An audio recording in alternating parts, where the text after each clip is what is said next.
Magpakarga si Matmat, nagamay tikoy. Ganito kami guys. Every routine namin sa morning. Ayan, nagkipaglaro. Nagkipaglaro muna siya. Maya-maya matutulog din siya ng isang oras mahigit. Tapos mag-ready naman ako ng papaligo niya. Tsaka maglilinis ng bahay guys. Gawain ng bahay. Magluluto ng kanin. Maya-maya pagtulog na siya guys. Kasi ngayon hyper pa siya. Ano? Maglaro pa.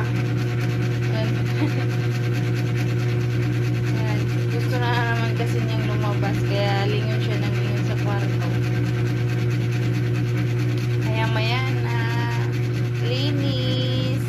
Papaligo. Buti kahapon naglaba ako guys. Ng damit niya. At ano, para bilad ko na lang siya mamaya sa labas. Kasi mahaba yung tulog niya sa araw. Pero mamaya matutulog yun to.